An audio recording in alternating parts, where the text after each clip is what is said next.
Rampage 3 Extreme, the first thing that comes to mind is stability and reliability.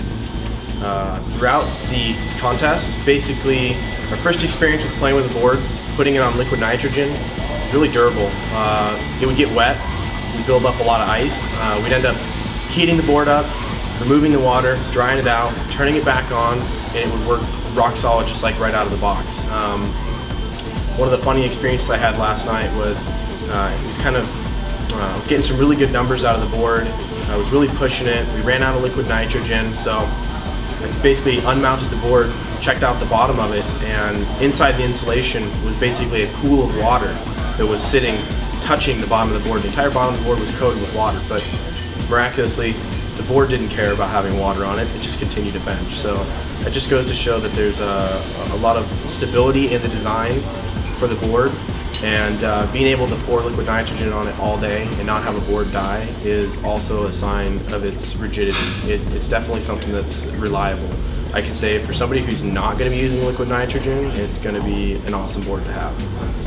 ROG Connect is going to be the most impressive feature for me for the simple fact that as an overclocker, it makes it convenient to be able to achieve world records. It's when you're trying to squeeze that last ounce out of the board, I mean, you get 99% of the way there, and then you spend 3 or 4 hours trying to get that one last percent. And with ROG Connect, it happens a lot faster.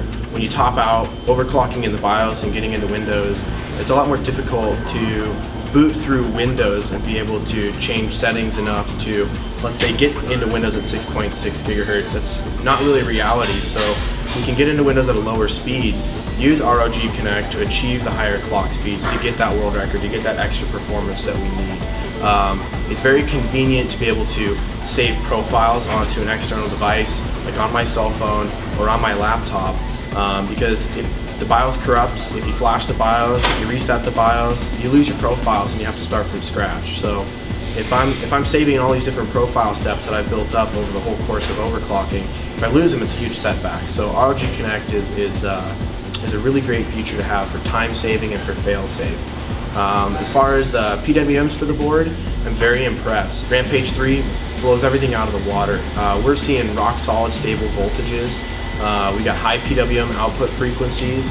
So when it comes to like the 980X, when you're running 12 threads on a CPU at 6.5 gigahertz, very impressive to see that under a full load, the board can still deliver enough power but keep it stable. There wasn't a lot of fluctuation that we saw. They had the load line calibration, which gave it a boost in the voltage to the CPU core.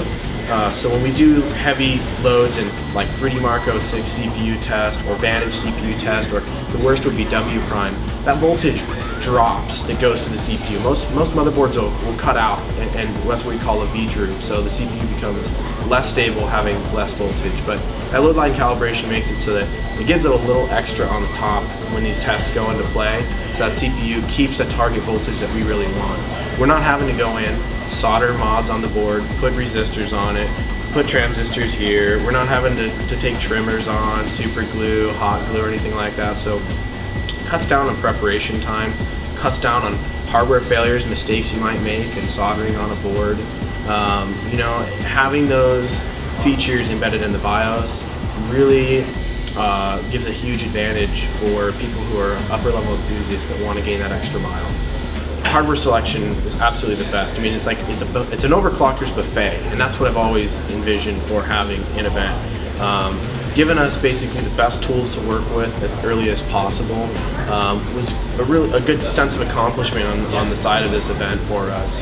We really felt comfortable when we came in that we were going to get some world records, and it happened. So for the event, first day, having a level playing field for everybody, I think was a huge bonus, because it showed how the teams competed neck and neck. I mean, it was first place, second place, third place, and then it would start all over again. Third place would have first place, second place would have first place. So we were fighting back and forth to try and take that top position.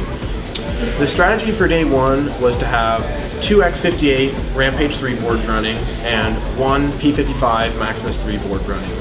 We had the 670 in the Maximus 3, and we had 2 Intel 980s in the Rampage 3 boards. We wanted one system set up with a low-end video card dedicated to 2D applications. We wanted the CPU-Z world record frequency, we wanted the Super Pi 32 record, we wanted the W Prime 1024. So we focused one platform specifically to 2D, trying to top out that CPU. At the same time, we had a second platform dedicated to running the video card, trying to get 4 5870s to run in Crossfire X. We wanted to be able to take 3D Mark 06 and 3D Mark Vantage by focusing on how high can we get these GPUs clocked, how can we make it stable, how can we make 4 cards work.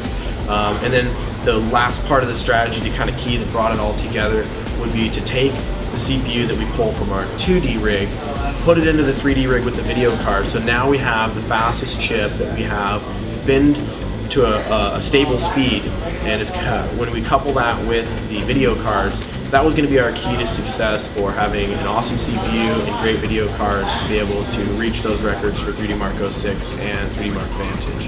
On P55, we focused on getting the CPU-Z records for the 670, getting our high clocks to kind of determine a baseline of where's the CPU top out on its high end. Therefore, we can drop down the clock speed to something more stable and tackle the 3D Marks with Crossfire X with the 5870s. We can move the graphics cards to that platform once we are finished with the X58 board. We could also focus on Super Pi 32M and W Prime with the CPU being binned at its high speed. It makes it a lot easier to tackle those benchmarks. I was absolutely satisfied with the vendors supplying hardware. I was very impressed. Being able to have SSDs on hand really helped with getting the benchmark scores that we achieved. If we had to load our own OSs, if we had to re-image our own drives, if we had hard drives and not SSDs, load times would have been half of the day at least. You know, we're rebooting a few times a minute, a few times every minute at times. So SSDs made a huge difference. The Antec power supply was incredible. I mean, we're running 4 5870s and a Golf Town off one power supply, and we're getting some really good numbers. So the power supply was more than we had hoped for.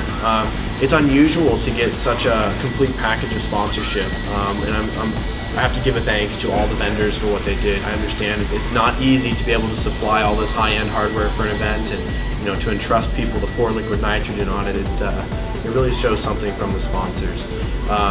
You know, having that extra stuff on hand, like really good memory from Corsair, was a huge benefit for us because it kind of opened the floodgates. It removed any of the bottlenecks that we would normally have. Sometimes we just can't afford or can't even get a hold of the proper hardware. So having everything at our disposal basically gives us the opportunity to show off our skills and not our wallets.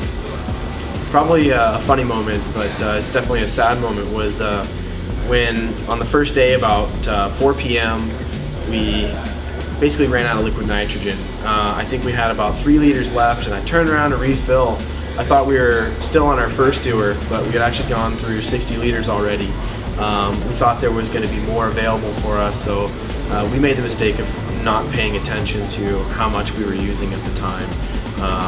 And that had to be, it was definitely a shocker, but when I look back on it, you know, it was a really funny moment to have. You know, something as simple as how many dewars of liquid nitrogen we used, it just kind of flies by when you're overclocking. It's not something you're concerned about. You know, there was a point today where I think some of the other teams were afraid.